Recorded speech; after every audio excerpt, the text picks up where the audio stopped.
Welcome everyone. Just giving everybody a minute to come into the room, everybody that's joined us today. Thank you very much to everyone that has attended. I'm so glad you've carved out 20 minutes of your day. I hope you've grabbed a cup of coffee because that's exactly what Ella and I have done. This is a little bit of a different format for us. Instead of slides and polls, I wanted to sit down with someone who lives and breathes this work every single day. So Ella is a stakeholder and community engagement specialist working in local government, and she is genuinely one of the most thoughtful people I know when it comes to councils and how they manage relationships. So Ella, thank you so much for doing this. Thank you so much, Tara. I'm really happy to be here, and I love that we're doing this over coffee. Fantastic. So look, I wanted to start somewhere a little left of field before we get into all of the meaty stuff. Can you just tell the people a bit about what your day looks like? Because I think a lot of people listening, Ella, have a version of your role and they're curious what it looks like working in local government organisation with more than 5,000 employees. Absolutely. My role is a lot about relationship management, conflict resolution, and people management. I work in stakeholder and community engagement, as you said, mainly across public infrastructure, project delivery. So on any given day and based on project complexity, I might be working through a sensitive stakeholder issue, reviewing engagement approaches, supporting my team, trying to bring a bit more structure in what can be a very busy and reactive environment. So my day-to-day usually is more about strategy in terms of helping the organization understand who's impacted, what matters to them, and how to engage consistently. Yeah, right. Wow. Okay, well, let's get into it. The topic today is something I've been calling relationship debt. And when I first used that phrase with people in councils, I got a lot of knowing laughs. So, Ella, when you heard that term, what did it immediately bring to mind for you? Honestly, I had never labeled it, but as soon as I heard the term, I knew exactly what you meant. And it's something we do manage daily. That's our job, we live and breathe. As we know, relationships don't reset when a new project starts. So a community group, a business, or stakeholder doesn't experience an organization in 10 separate teams or 20 different projects, they experience it as one. So if we miss something, if we don't close the loop, if someone has had a poor experience, that history comes with them into the next conversation. So that's how I think relationship debt starts to build up. Yeah, right. I love that. And for anyone listening who hasn't come across the term before, the way I describe it is this. So, relationship debt is the accumulated cost of all engagement failures that happen quietly, invisibly, and over time.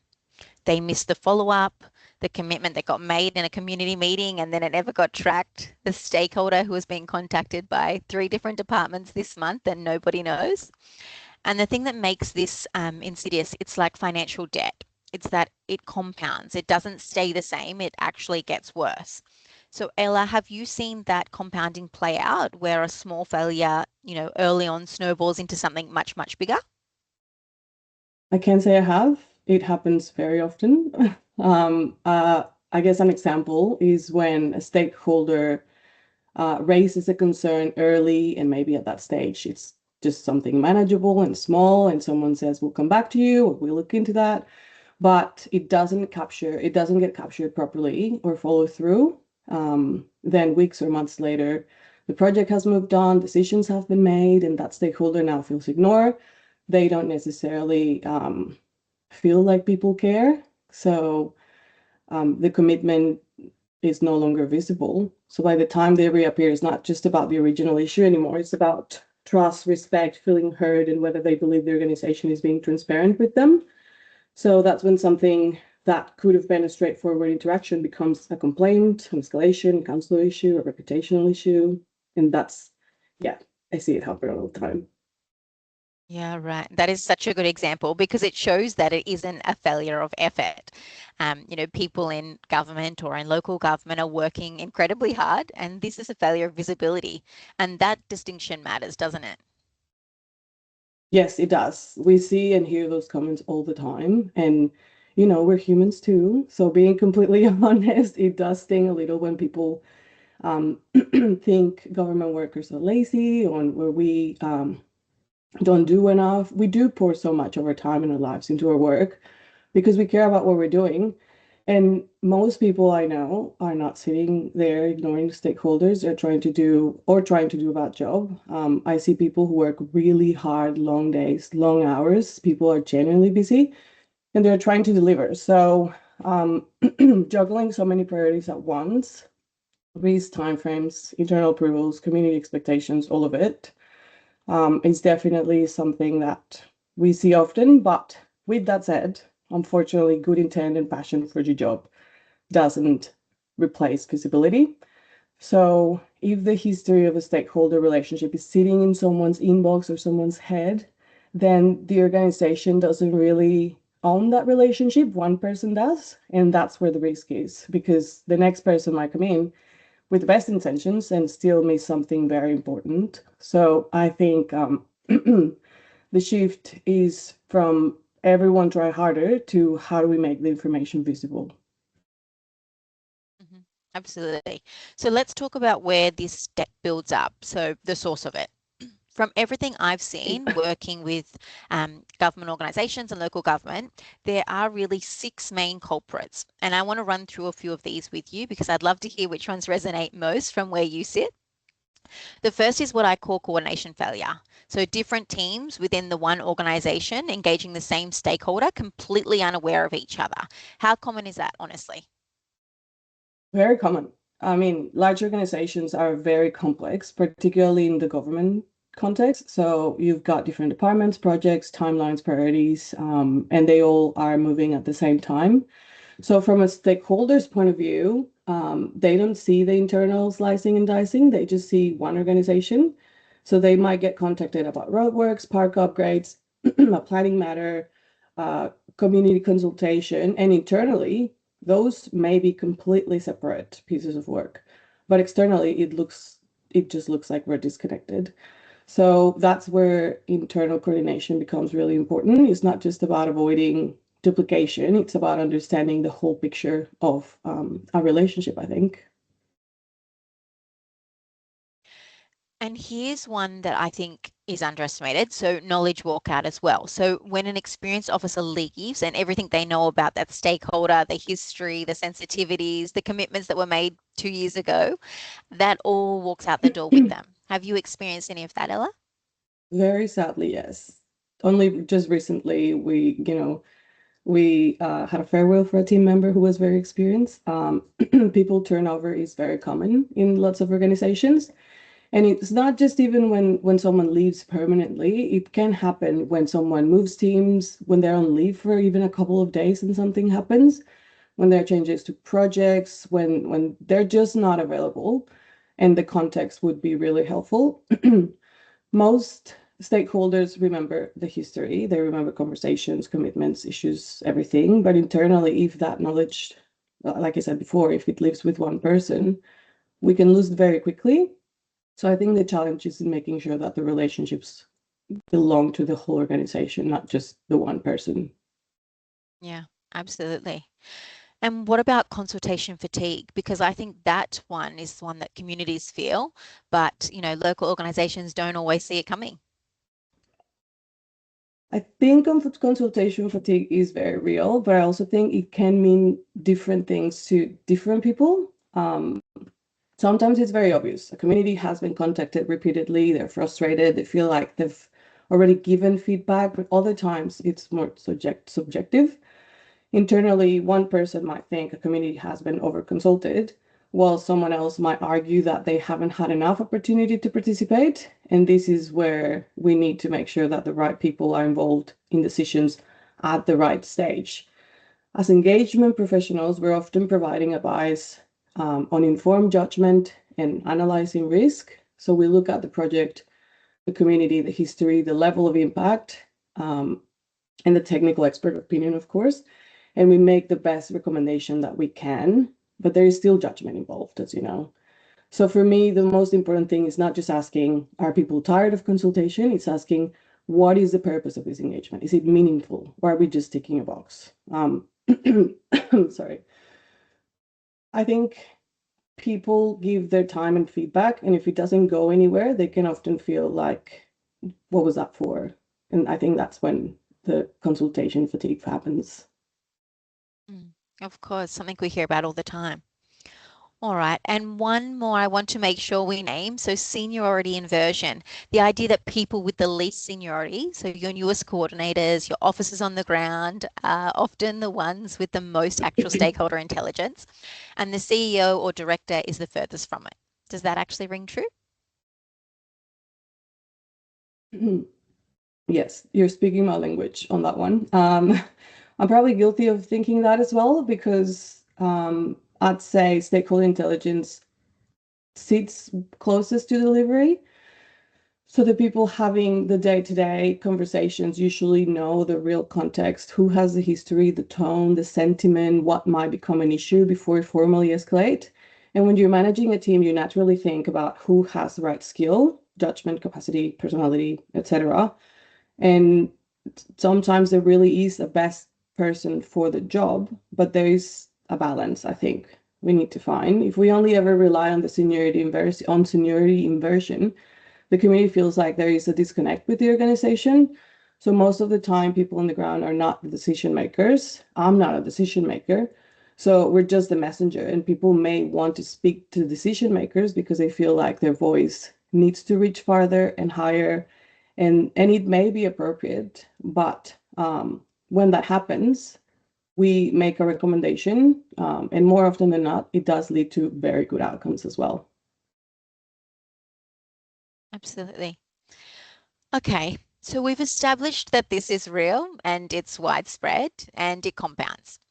So let's talk about what it actually costs. And I don't mean financially, though those numbers are sobering. I think 70% of infrastructure projects experience stakeholder-related delays, $20 billion in Australian infrastructure delayed or cancelled due to the community opposition as well. But Ella, what does it cost in terms of trust? Because that's the currency that obviously local governments and councils and organisations run on. I think the public trust is one of the most important things to any business organization. And in the context of government, we work for the public. Ratepayers fund the services, the projects, the infrastructure, the decisions. So I personally believe we owe it to them to treat the relationship with respect. And yes, I know it can sound a little bit idealistic, but I do think there's a responsibility there, not just professionally, but ethically.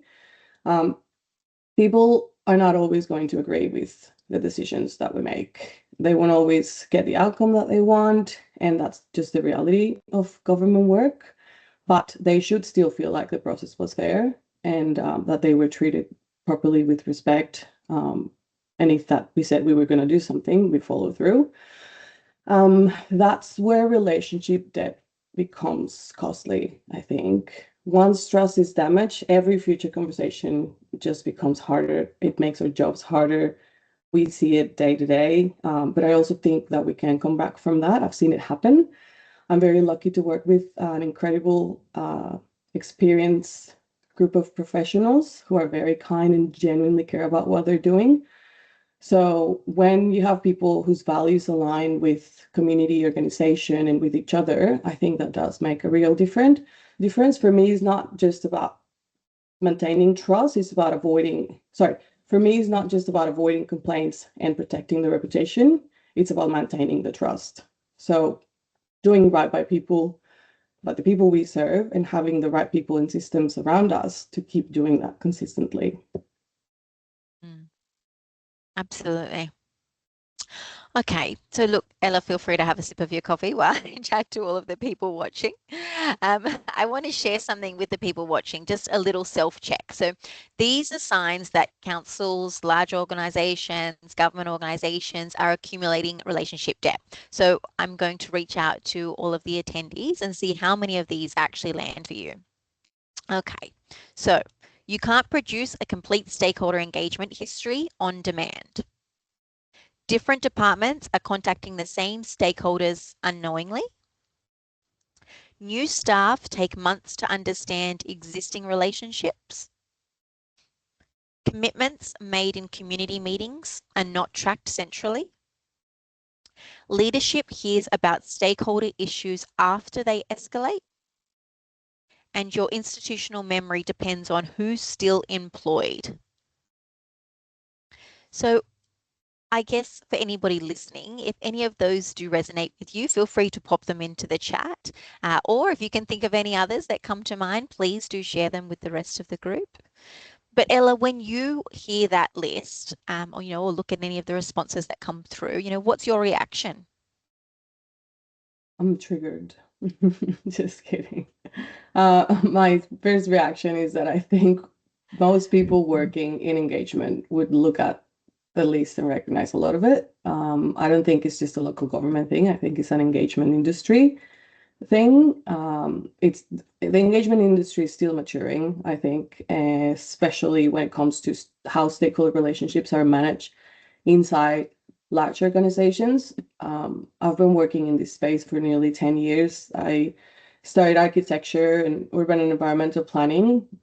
Both are degrees that directly impact the public. And this wasn't part of the conversation back then, but community and stakeholder engagement now is part of the formal education of in a lot of fields, particularly where I'm a university tutor. I teach stakeholder engagement in architecture engagement, engineering and planning. And it's really refreshing and interesting to see the shift in the last 5 years where stakeholder engagement has really become a formal area of focus in that academic space. So yes, there's still a lot of maturing to do, and there are real risks, but they're also flexible if we treat stakeholder information as a shared organization rather than just in silos. Absolutely. And I guess given all your experience there, let's talk about, I guess, what changes this, because here's the thing. So I don't think this is a training problem. I don't think it's a process problem. I think it is a structural problem and it needs, I guess, a structural answer. So the way I frame it is you can't solve an infrastructure problem with effort. You can't build a bridge by asking everyone to try harder. Councils and large organizations and government organizations need relationship visibility infrastructure. So systems that make invisible stakeholder networks visible. So that preserves institutional memory and that turn fragmented engagement into something strategic. So Ella, from your practitioner's hat point of view, when you think about what looks good, like what does it look like in practice? I think for me, flexible consistency. And you can ask anyone around me. I talk about consistency all the time and flexible consistency. What I mean by that is that engagement isn't one size fits all. We need to be consistent in how we do things and how we show up, but we still need flexibility in how we approach every situation. And we need to analyze each project, each situation based on things like impact, risk, history, etc. So in practice, good to me looks like understanding the full context and being able to predict and identify what needs to happen next. But we shouldn't have to start from scratch each time. When those things are in place, when consistency is in place, when the right infrastructure is in place, we can step in quickly with the right context and continue a relationship where it was left off. Mm-hmm. Absolutely. And I think the thing that gets lost in these conversations is the difference between, I guess, a CRM, a customer relationship management tool that was built for sales pipeline, and what councils need, which is proper stakeholder relationship management. They do a different job. It's a different tool. So what would you say to a council that thinks their CRM or spreadsheets are doing the job? I think there's a time and place for everything. I personally didn't know the difference between a CRM and an SRM up until 5-ish years ago. So we have areas that use CRMs, and we in our area have used spreadsheets to keep our stakeholder management records before they've worked at the time, and we still use spreadsheets in different situations for different reasons. But the question should be, what is the goal? What are you trying to keep? So if we're talking about stakeholder relationship management, then yes, spreadsheets can capture information and CRMs can cover some of the functions. that we need, but there is a limit to what they can do in terms of managing relationships. So particularly when you're dealing with multiple teams and relationships and projects over an extended period of time, I think you need something that supports continuity and shared visibility, as we've been talking about. We live in a world right now where technology can help us maximize our time, reduce cost, improve efficiency, etc. Why not use it? It's right at our fingertips. Let's just go with it. Yeah, I love that. And I think the shift that needs to happen, you know, in a lot of government organizations is from thinking about engagement as a project activity to thinking about it as an organizational capability. So something that lives in the institution, not in a person's inbox. Ella, if you were talking to a director or a CEO who hasn't quite connected the dots on this yet, what would you say to them? Have to be very careful here. I guess in line with the topic today, I'd say look at what relationship debt is costing your organization. As the engagement industry matures, I think more organizations are recognizing that engagement is not a patchwork of activities. It needs to be an end-to-end capability with consistency, continuity, and sorry, I keep saying consistency. It's just my favorite word, I guess. And continuity in how relationships are understood and managed. So I would encourage leaders, and directors, and CEOs to look at how stakeholder intelligence is shared across the organization, how it informs decisions, and whether their approach supports that continuity. Yeah. Beautifully said. Look, I am obviously conscious of time. So last question for you, Ella, and this one is personal. So what gives you hope when you look at the direction that councils and local government and organizations are heading in terms of engagement and relationship management? What are you most optimistic about? That's a hard one, Tara. I think what gives me hope is that there is a real interest in stakeholder engagement now. Very real, very visible, at least internally within organizations.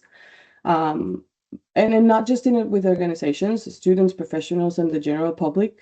It is 2026, so we have more informed stakeholders than ever. They have access to information more than ever before.